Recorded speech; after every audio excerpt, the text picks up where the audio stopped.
coisas novas.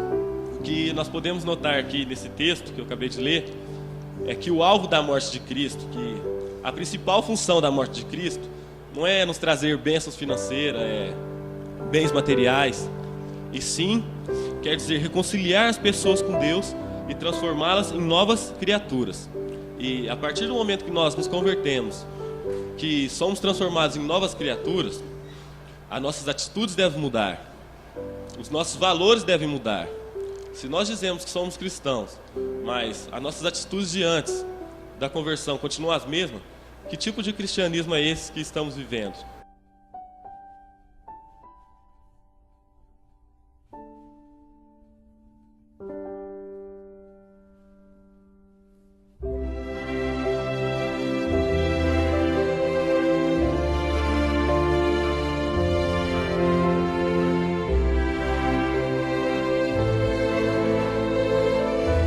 Para aqueles amados e igrejas que nos têm recebido, vocês soldados de Jesus Cristo, e a todas as igrejas que cooperam conosco na obra do Senhor, continuem a servir de maneira honrosa e fiel, dando graças ao Senhor em tudo e sempre. Fica o nosso apelo de sempre enquanto essa batalha durar, cansados sim, desanimados não, recuar jamais. Que o Senhor continue a abençoá-los maravilhosamente bem em tudo e sempre no amor de Jesus Cristo, sempre firmes no Senhor, e assim como o Senhor tem cumprido suas promessas em nós, sejam também sobre vós abundantemente. Amém.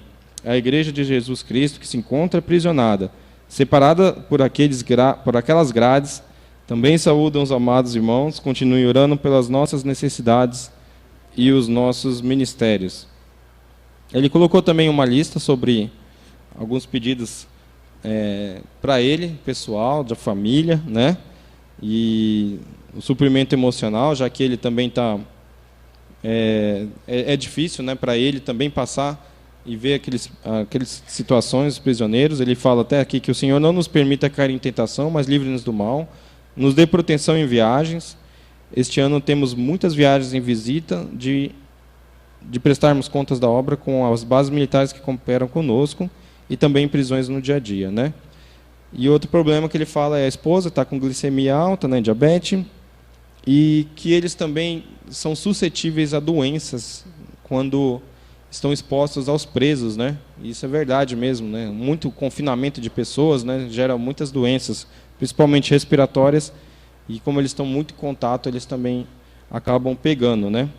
Pedem também pelo suprimento de material, eles vão comprar bíblias, letras gigantes, e também, lógico, o suprimento financeiro e o espiritual, para que eles também consigam levar a palavra de Deus.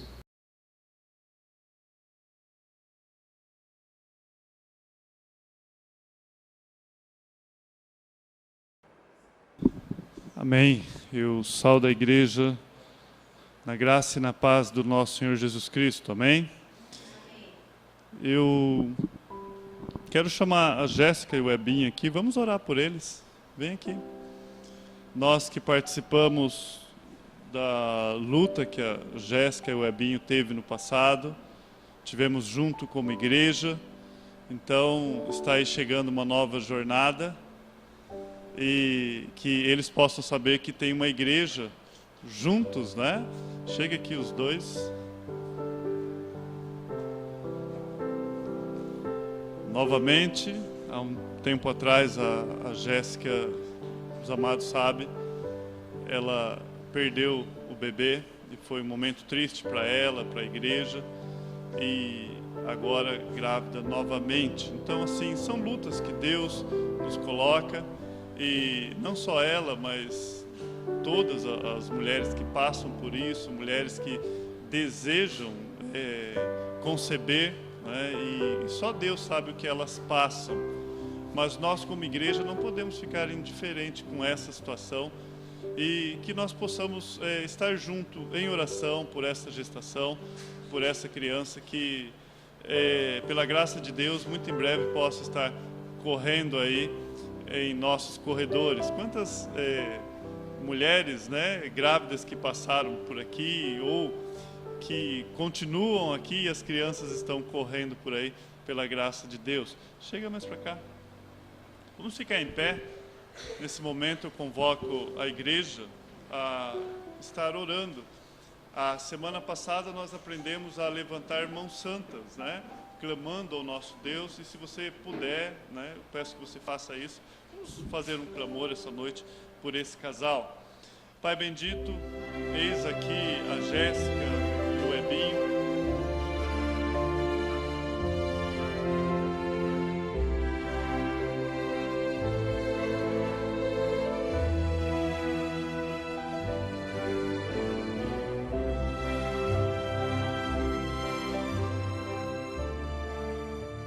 Resposta de oração. Êxodo capítulo 18, nós vamos passar por ele essa noite. Vamos falar um pouquinho sobre Jetro. Êxodo capítulo 18, nós vamos ler do 1 ao 12. Nós vamos dividir em duas partes, do 1 ao 12, e depois, sim, do 13 até o 27, que é o final. Mas vamos iniciar lendo do 1 ao 12. A palavra de Deus, ela vai dizer assim: Ora, Jetro, sacerdote de Midian, sogro de Moisés, ouviu todas as coisas que Deus tinha feito a Moisés e a Israel, seu povo.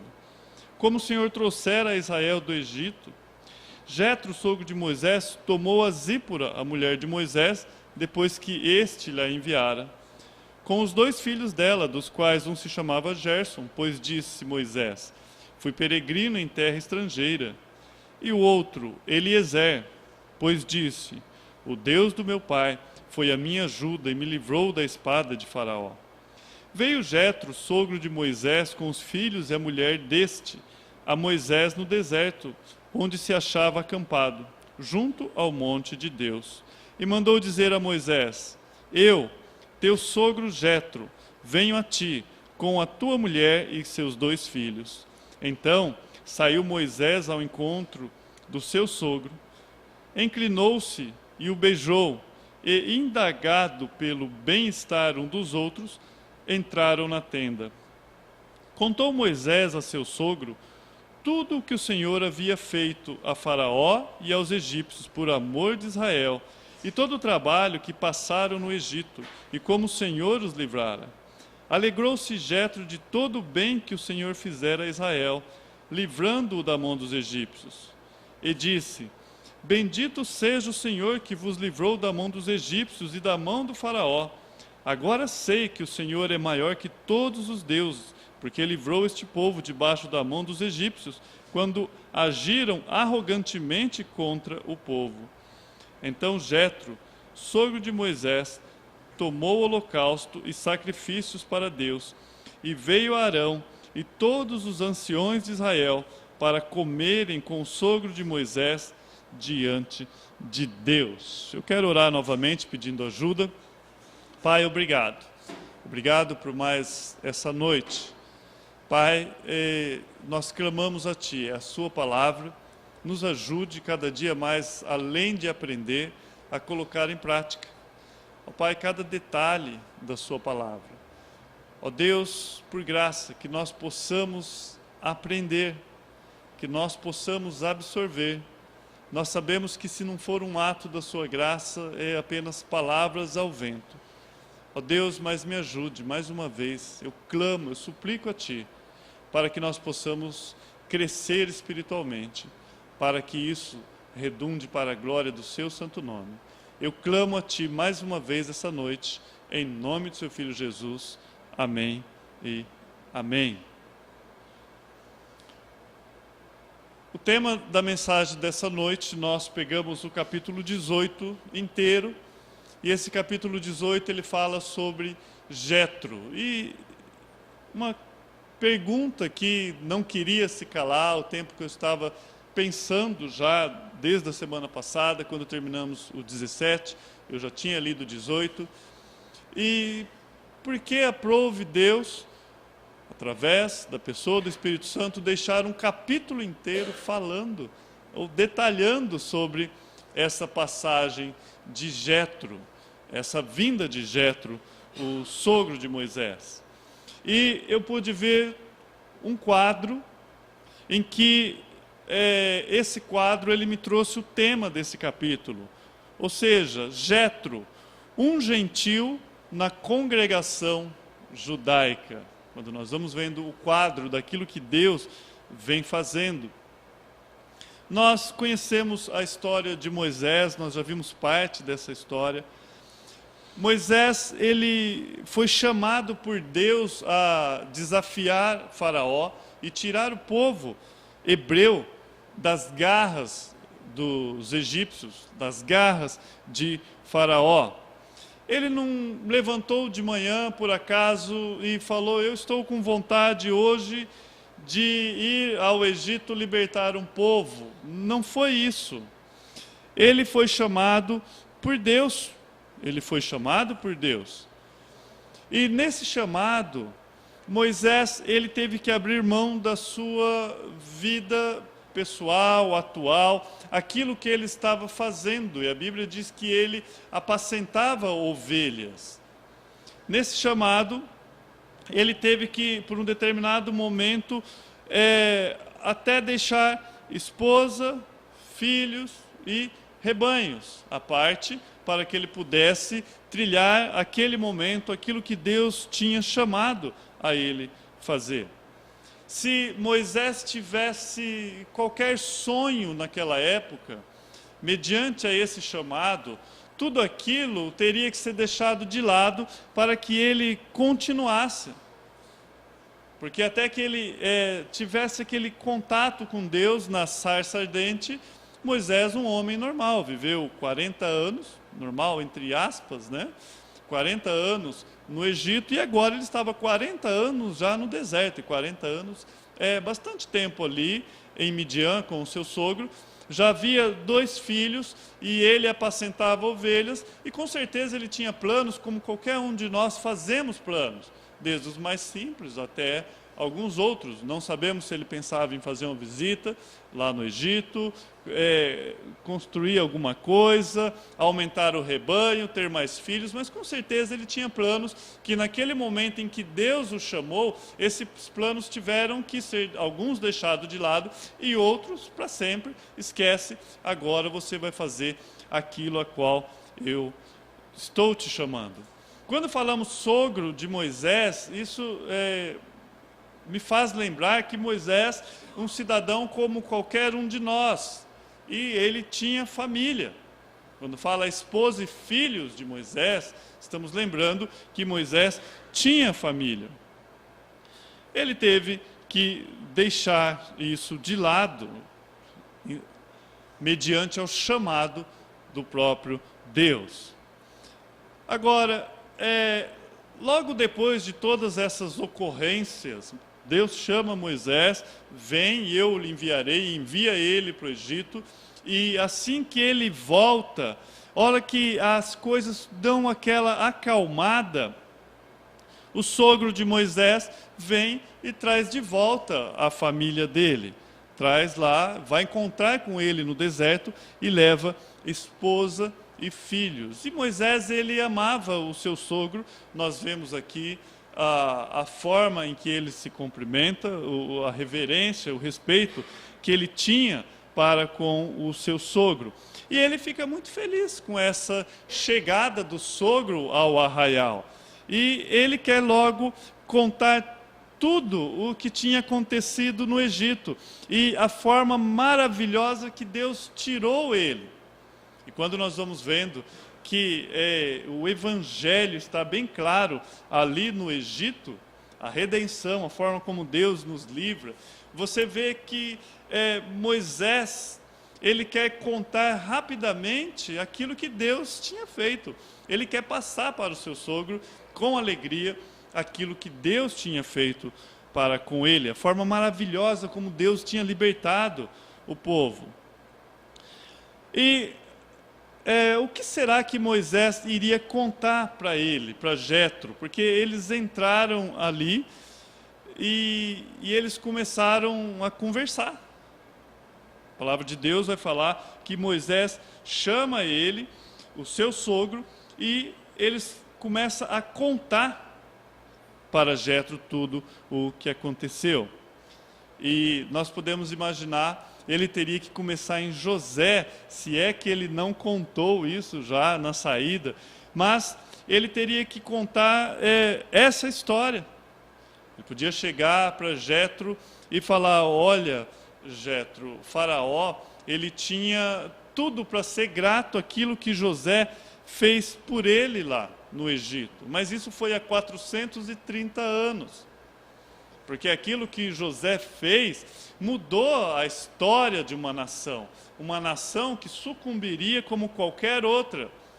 E a presença de José ali no Egito, além de trazer o alimento para o Egito, que ali José, ele sabiamente, instruído por Deus, ele fala para o rei: olha, você planta, colhe e guarda, porque vai vir aí tempos difíceis.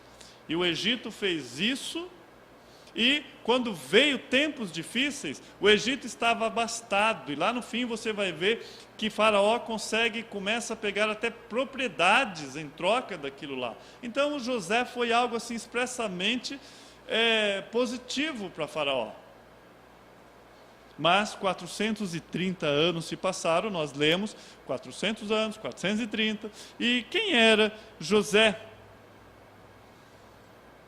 E aí o povo começa a ter um problema para os egípcios, eles temem, e logo eles escravizam, o povo começa a crescer, eles escravizam o povo, logo eles mandam as parteiras, eles ordenam as parteiras que matem os meninos, elas desobedecem, e logo o Faraó, ele fala: eu preciso dar um jeito nessa situação, ele trama e fala para que todo o povo egípcio, cada família, aquele menino que nascesse hebreu, deveria ser jogado no rio. Esse é o contexto em que nasceu Moisés. Os filhos de Israel deveriam ser jogados no rio, e Deus preserva Moisés, fazendo com que a filha de Faraó se apegasse a ele. Moisés cresceu, nós sabemos disso, ele foi treinado em toda a ciência do Egito. Aos 40 anos ele precisou fugir, devido a ter matado um egípcio, se precipitado. A Bíblia fala que subiu ao coração dele visitar o seu irmão. Então tem toda uma história por trás. E foi nesse contexto de fuga, ele teme a Faraó, vai para o deserto, em que ele conhece Zípora. E é nesse contexto que ele conhece Jetro. Em sua fuga para o deserto, ele vai chegar até Midian, onde conhece Zípora, que é filho de Jetro, ou você vai ler também Reuel, que é a mesma coisa. E ali ele vê que ele era sacerdote de Midian. Ali ele conhece Zípora, tem 2 filhos com ela, Gerson e Eliezer, ou Eliezer, depende de onde estiver o acento na sua Bíblia. Seu sogro, quem era Jetro? Jetro, ele era sacerdote de Midian. Mas lembra, Deus estava se revelando a Israel. Então, nós não sabemos quais eram as características desse prestar culto de Jetro. Quem eram esses deuses?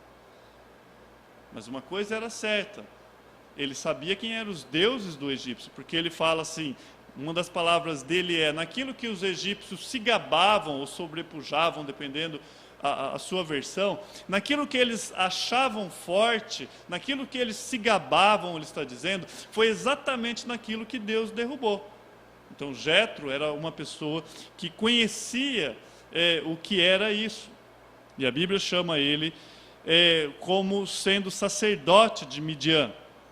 Sendo ele cabeça de uma grande família, ou de pelo menos 7 filhas, que a Bíblia vai relatar que ele tinha, lá em Êxodo 2, no verso 15 nós vimos, e também de um filho que se chama Robabe. Robabe você vai achar lá em Números 10, 29. É ele quem Moisés pede para ajudar a acompanhar o povo, para ser olhos do povo no deserto. É o cunhado dele, filho de Jetro. Jetro também ele tinha a responsabilidade não só de levar provisões materiais à sua família, mas de liderá-la em adoração. Ele que era responsável em liderar a sua família em adoração. Ele é apropriadamente chamado de sacerdote, ou algumas versões, o maioral de Midian. Ele levava esse título. E é nessa região em que Deus se apresenta em uma sarça. Uma sarça em chamas que não se consumia.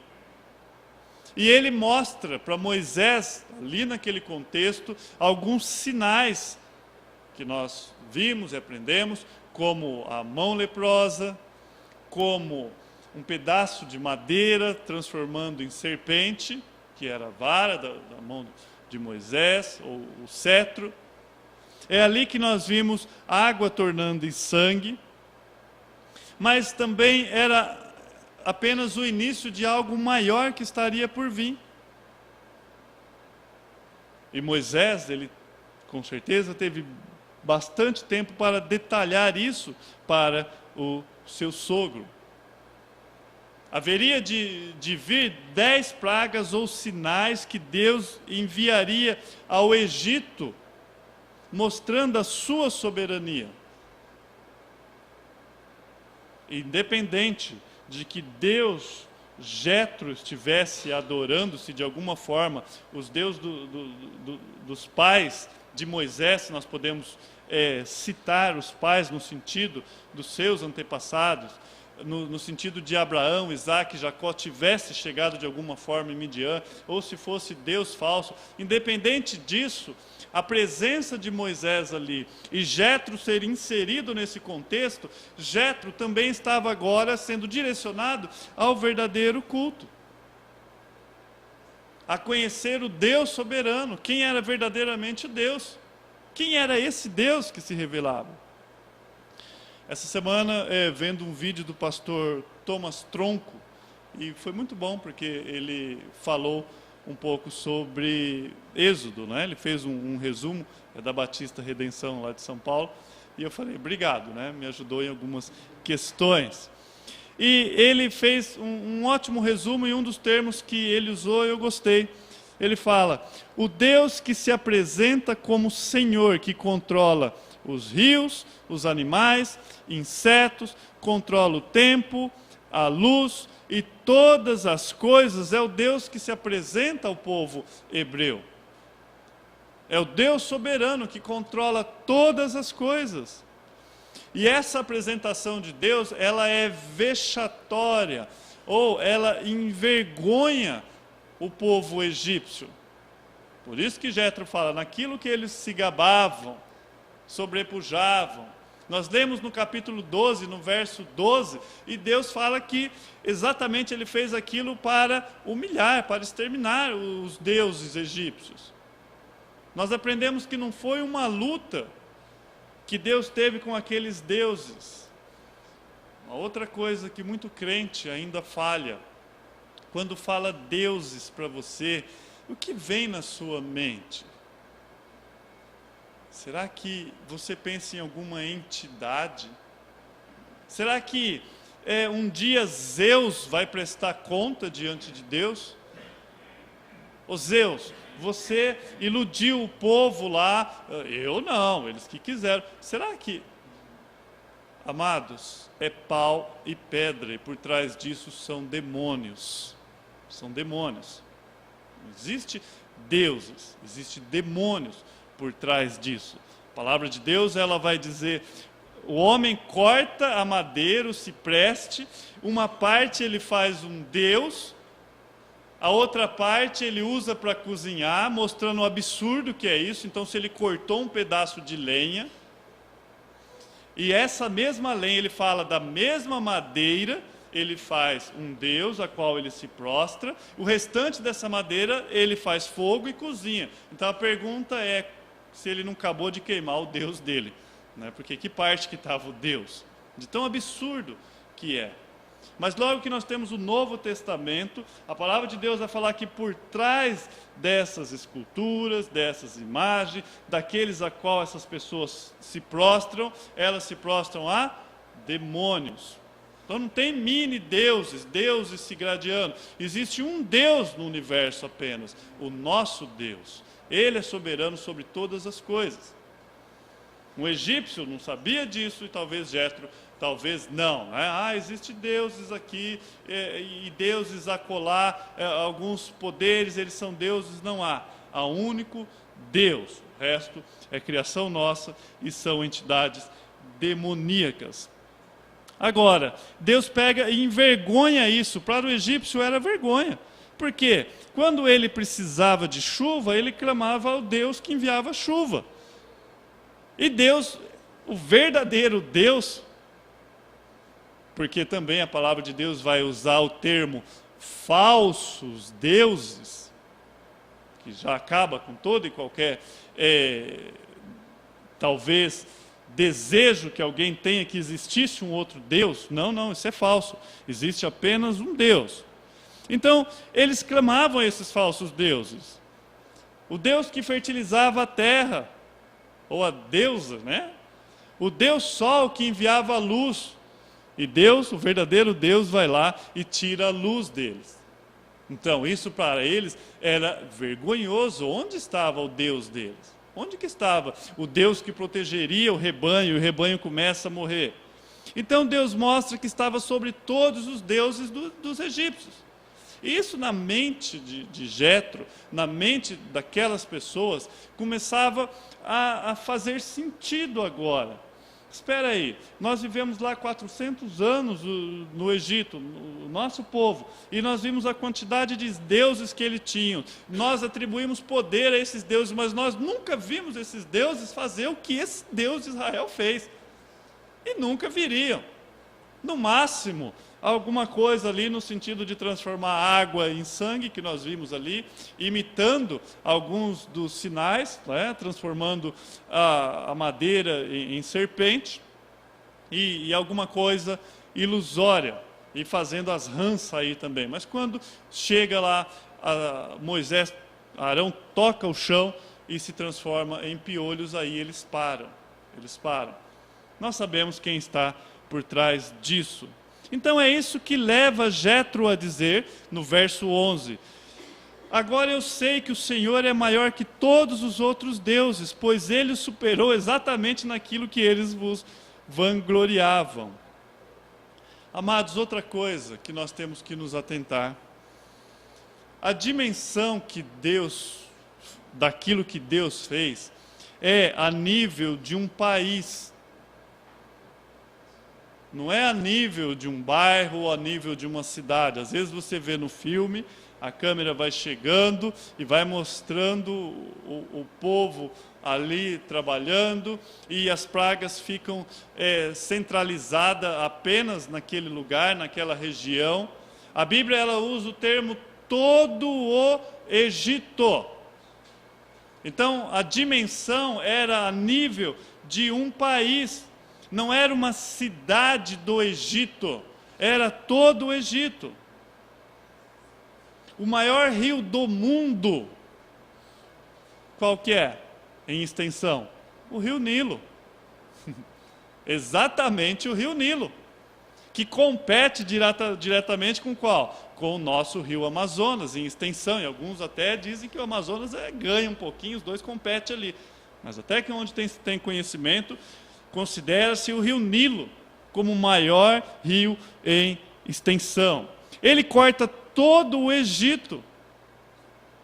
Então, ele passa pelo Egito, e você imagina a dimensão disso, transformando esse país num país totalmente irrigado, e essas muitas águas que trazem a riqueza a esse país, essas águas que se transformam em sangue. Não é o localzinho que Faraó está ali tomando banho, que fica vermelhinho. Todas as águas, a Bíblia ela enfatiza todas as águas. E às vezes algum filme você vê, Arão toca, o rio vira, e às vezes erra até, Moisés lá no filme, vira sangue, o peixinho boia, né? Pup, é só ali. Né? Mas não, aumenta a dimensão disso. Foi algo impactante, tanto na sua intensidade, como em sua abrangência. Nós vimos Faraó, muitas vezes, com medo, tremendo de medo, quando houve chuva de saraiva, trovões e raios. A palavra de Deus fala que ele temeu, ele teve medo, mas mesmo assim, ele não cedeu. E essa é a história que Moisés está ali, naquele momento, os dois, ele está contando para o seu sogro, em detalhe, está falando para o seu sogro a forma como que Deus tirou eles de lá, como foi a saída do povo do Egito, como foi a travessia no Mar Vermelho. Por isso você vê, e você leu, e entraram na tenda, e Moisés contou ao seu sogro todas as coisas que o Senhor tinha feito a Faraó e aos egípcios por amor de Israel, e todo o trabalho que passaram no caminho como o Senhor os livrara. Está no verso 7 e 8. Aqui Moisés atribui a saída do povo de Deus ao amor de Deus pelo seu povo. Ele fala: Jetro, meu sogro, por causa desse amor, Deus foi com um braço forte e nos tirou de lá. Alguns detalhes, com certeza, não faltou, como o momento em que eles estavam no Mar Vermelho, porque alguma notícia tinha chegado até Jetro, mas eu aposto que você gostaria, eu posso dizer por mim que eu gostaria de ouvir essa própria história de Moisés. Que detalhe, que riqueza em detalhe. Aquelas famílias que estavam saindo diante do Mar Vermelho, correr como? Correr como? Se quem vinha atrás estava de cavalo e carros, como que você ia correr? Correr como? Se quem tinha que correr tinha entre si velhos, mulheres, crianças e rebanhos. Como que essas pessoas correriam? E correr para onde? Correr para onde? Porque se o único lugar que tinha para correr era em sentido ao inimigo, porque o outro lado era o mar. Para onde correr? E Moisés, ele vai contando isso a Jetro, como Deus tirou Israel com mão forte, com mão poderosa. Ele conta para Jetro como Deus abriu o mar e o povo atravessou em seco. Por várias vezes, se eu não me engano, eu contei 3 ou 4 vezes ali, em seco, não molhou os pés. Como que Deus fez com que os hebreus atravessassem ali, esse vento veio, abriu o mar, eles passaram e logo fechou-se abruptamente o mar e matou os soldados, mostrando o poder de Deus. Até hoje, algumas pessoas questionam isso. Você vai ouvir alguns cientistas falando, não, mas o local que eles passaram dá lá no calcanhar, é um lugar raso, né?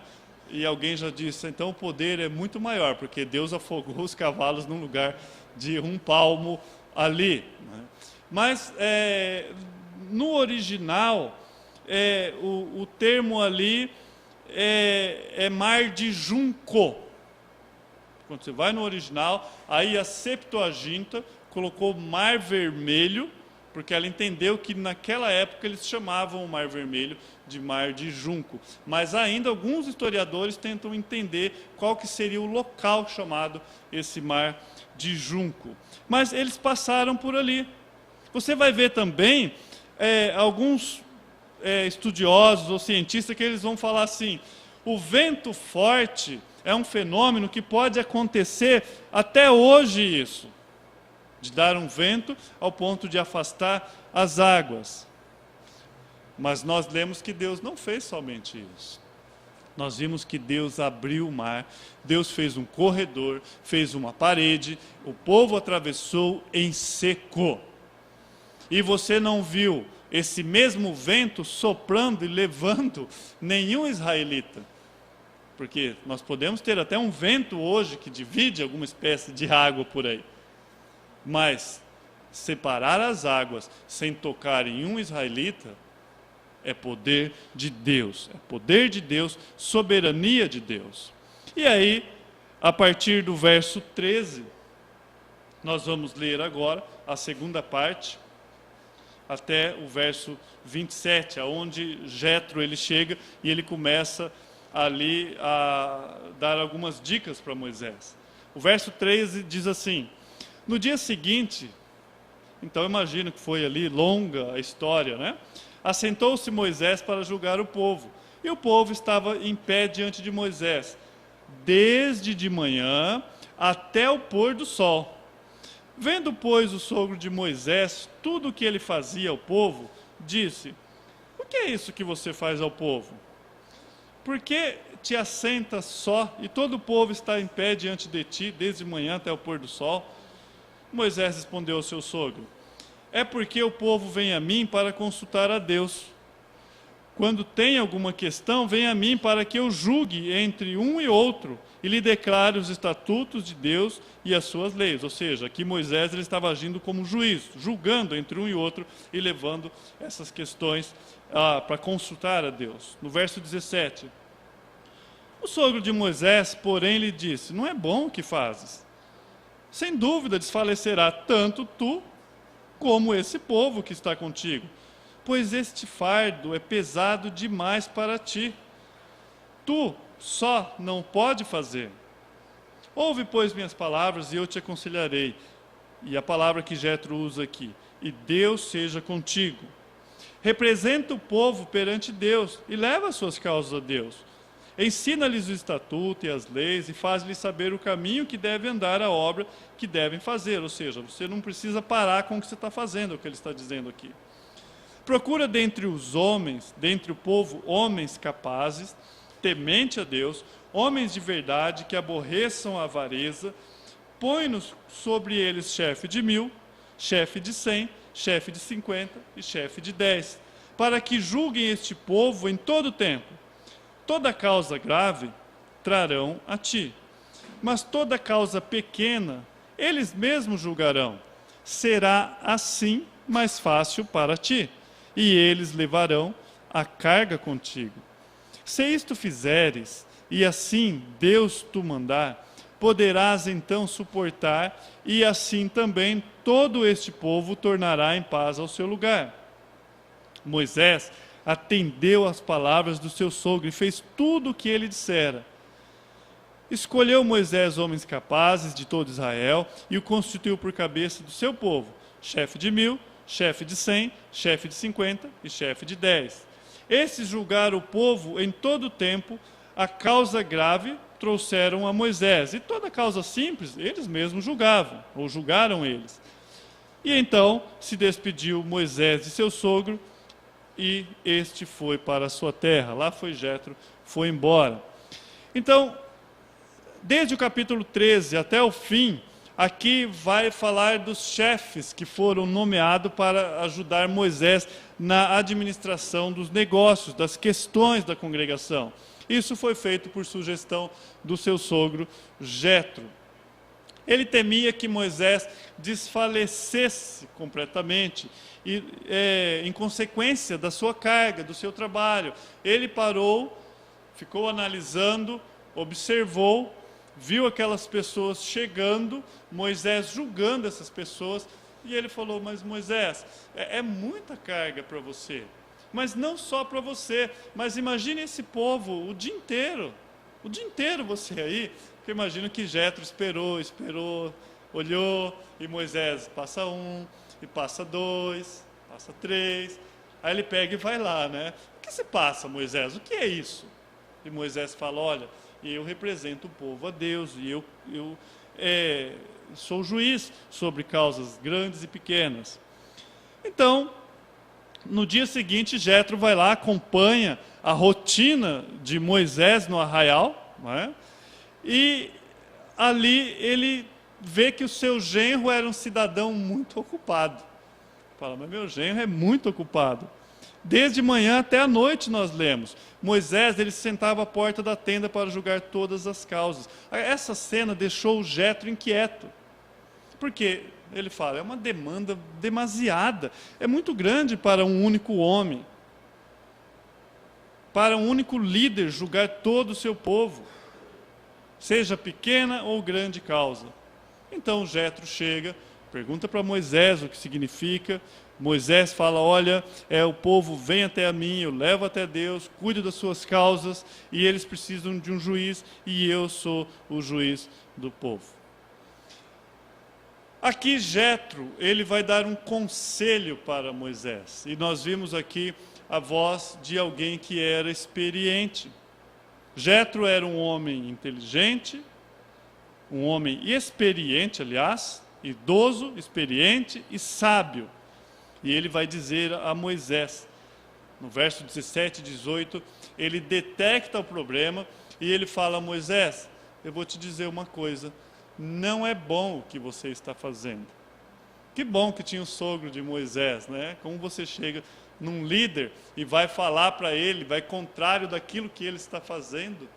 Chega lá para Moisés e fala, Moisés, olha, não é bom o que você está fazendo. Não é bom o que fazes, totalmente desfalecerá, assim tu como este povo, ele diz, que está contigo. Porque este negócio é muito difícil para ti. Tu só não pode fazer. Então Jetro, ele vai e ele constata o problema, existia um problema, e ele poderia só falar, eu só sei que não é bom. Mas além dele detectar o problema, ele traz a solução.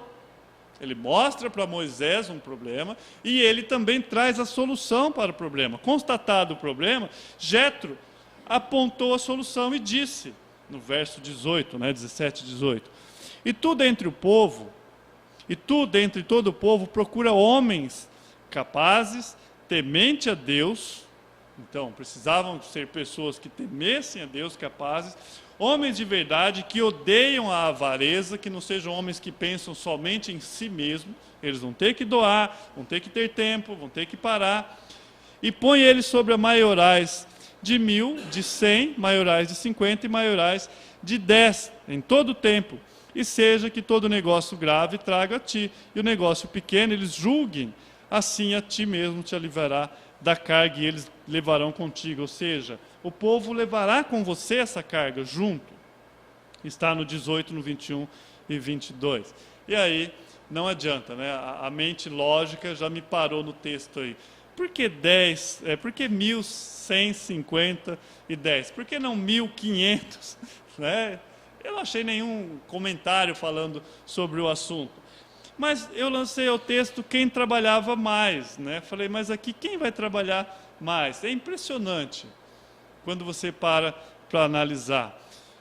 De quantas pessoas o chefe de 1000 tratava? Você vai falar assim, de 1000. Não. Abaixo dele respondia os de 100. Então, ele cuidava de 10 pessoas. O chefe de 1000 cuidava apenas de 10 pessoas, cada um representando 100. O de 100 cuidava de quantas pessoas? De 100? Diretamente não, porque o próximo era 50. Então ele cuidava de 2 pessoas.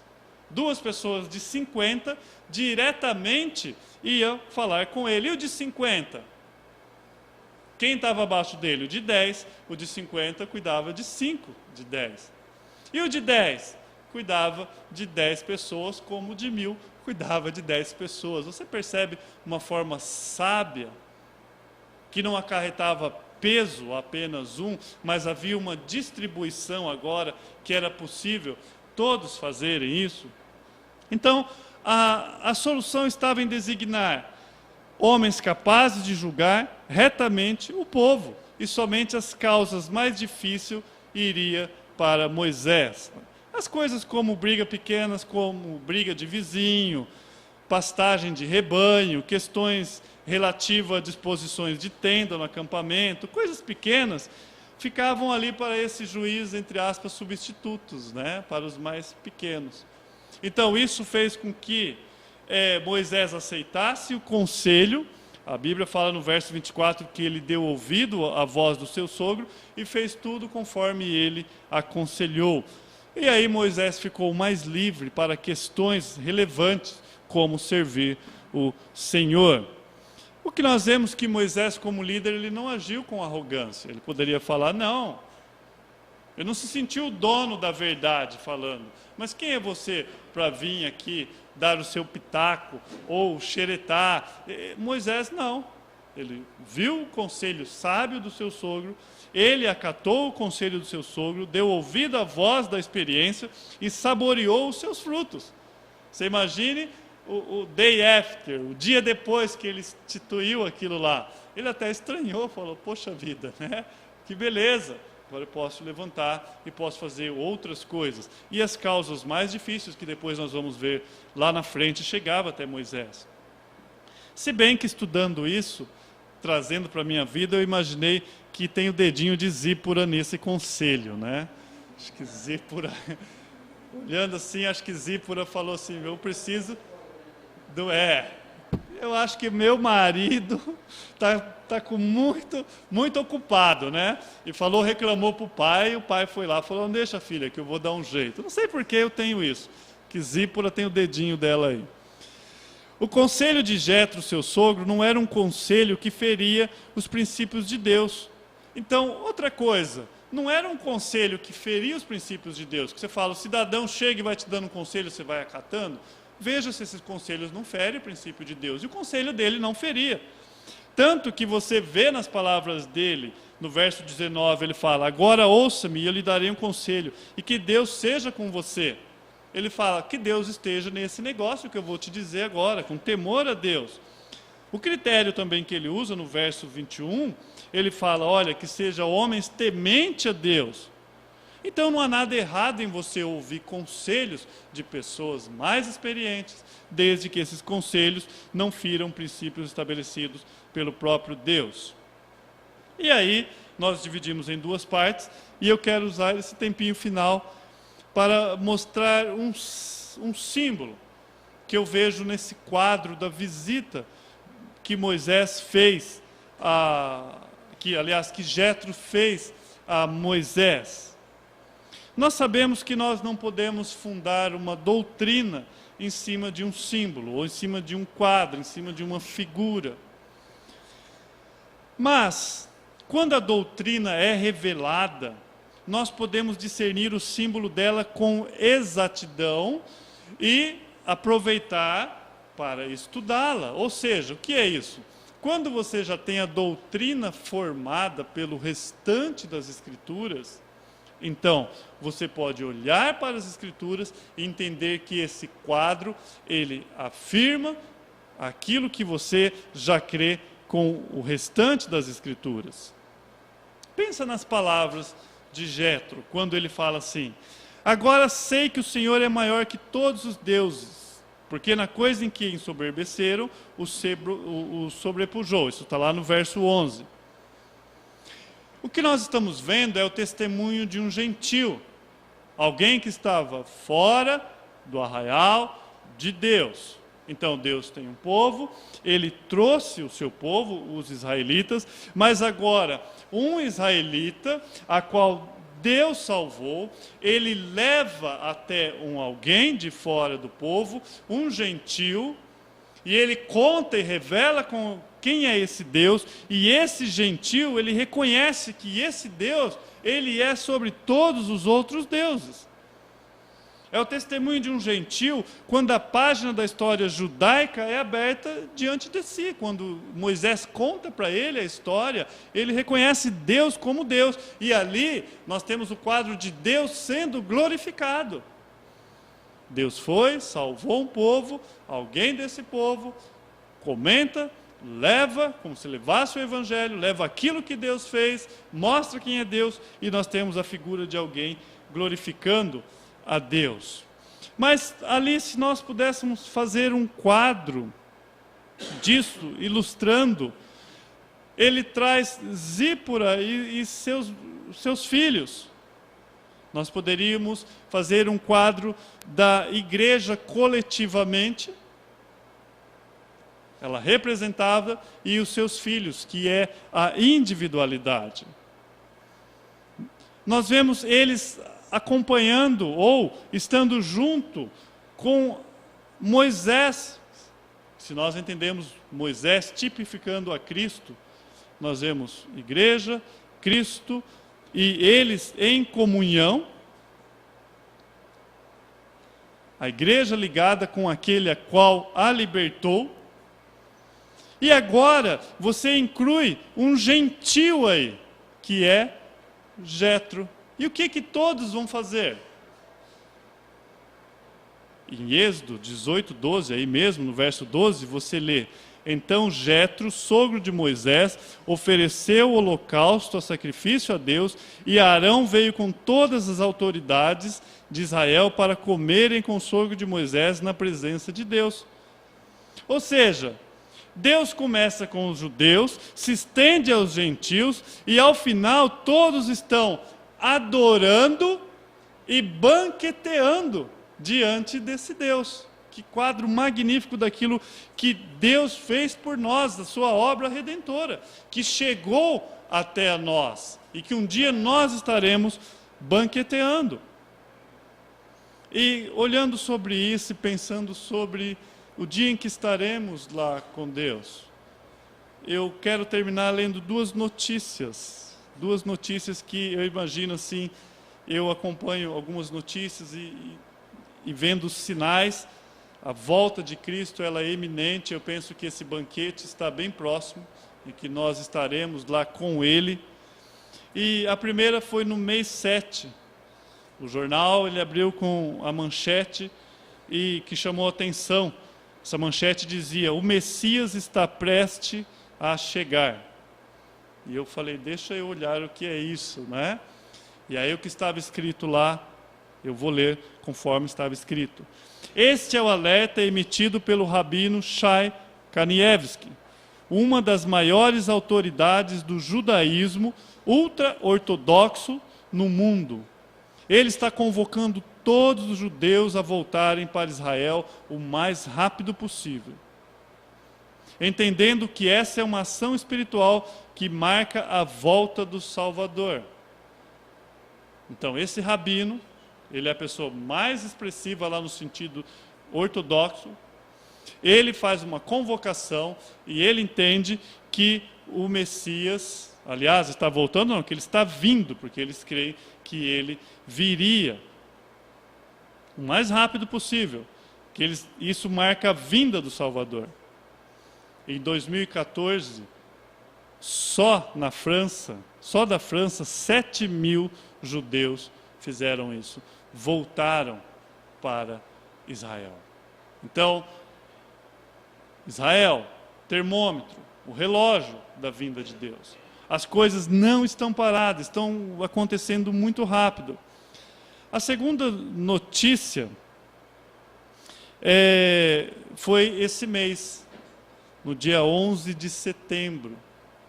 11 de setembro marca o que todos nós sabemos, né? A queda das Torres Gêmeas. Estado de Israel deixará de existir em 25 anos, diz líder do Supremo Irã. Com certeza algumas pessoas viram essa notícia. Digo a Israel que eles não verão o fim dos próximos 25 anos, afirmou o Ayatollah da capital Teherã. E ele continua: a vontade de Deus é que não existirá essa coisa de regime sionista em 25 anos. Sionismo é o movimento judaico que resultou na fundação do Estado de Israel em 1948. Então ele está dizendo, olha, daqui 25 anos não vai mais existir judeu. Então as coisas estão caminhando muito rápido, muito rápido. A primeira notícia, ela pode preparar aí um ambiente para o anticristo. Preparar, porque eles estão esperando alguém que viria. Eles não crêem no Cristo crucificado que nós cremos, ele crê no Cristo que viria. Não é o mesmo mês, mas eu não quero entrar nessa parte. O que eu quero dizer com isso? Eu quero dizer que esse quadro acima descrito por Moisés e vários outros que nós vemos, apontando para o futuro, do povo de Deus ceando na companhia de Cristo, isso pode estar mais próximo do que você imagina. pode estar mais próximo do que nós imaginamos. Amados, é muito forte as evidências da volta de Cristo, é muito forte. Nós temos visto terremotos, nós temos visto rumores de guerra, nós temos visto pestes, nós temos visto cristãos sendo degolados.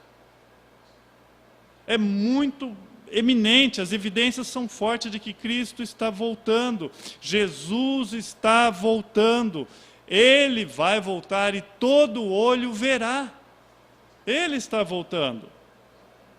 A nossa prestação de conta pode estar mais próxima do que nós imaginamos. E a questão é se o nosso coração está seguro quanto a isso. Quanto a isso, Cristo está voltando.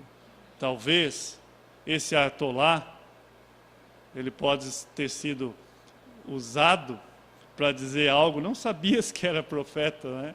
Talvez realmente não dure 25 anos, porque eu creio que Cristo volte antes. E se você tem uma preocupação, como eu tinha quando era criança, eu falava assim, mas eu quero casar e ter filhos. É porque eu não tinha noção daquilo que eu estava falando.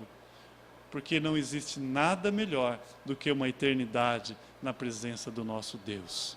Que nossos corações possam estar preparados para isso. E que nós possamos ansiar, desejar a volta do nosso Mestre. Vamos curvar nossas cabeças, vamos orar essa noite. Pai bendito, obrigado, Pai. Ó Deus, de alguma forma esse quadro, ele diz isso ao meu coração. E em nenhuma forma ele fere aquilo que o Senhor nos ensinou, que o Senhor vai voltar, que nós estaremos um dia contigo, tanto judeu como grego, ou seja, todos estaremos diante de ti, alguns para a vida eterna com o Senhor, outros para a condenação eterna. Ó Pai, que triste figura daqueles que estarão eternamente distante de Ti. Ó Pai, por isso, se há aqui essa noite pessoas que estão brincando de ser crente, ou de alguma forma, algumas pessoas que encontraram uma religião, uma igreja, e não encontraram o Senhor. Ó Pai, eu quero usar as Suas palavras, que esse seja o ano aceitável do Senhor, o ano da Sua graça. Que o Senhor possa confirmar nesses corações quem é o Senhor, para que haja arrependimento, temor e tremor, para que haja verdadeira conversão. Ó Pai, que porventura o Senhor volte essa noite. Ó Deus, que reste somente cadeiras, que possa encontrar-se nessa igreja um povo verdadeiramente remido, selados com o Seu Santo Espírito. Pai, me ajude como liderança. Ó Pai, me ajude a estar fazendo aquilo a qual o Senhor me chamou a fazer. E que aquilo que nós aprendemos hoje, além de ser algo prático na nossa vida, possa mostrar um alerta de que a Sua vinda está próxima, porque o Senhor disse que voltaria e que estaria conosco. Nós Te louvamos e Te bendizemos por mais essa noite, em nome do Seu Filho Jesus. Amém e amém. A comunhão.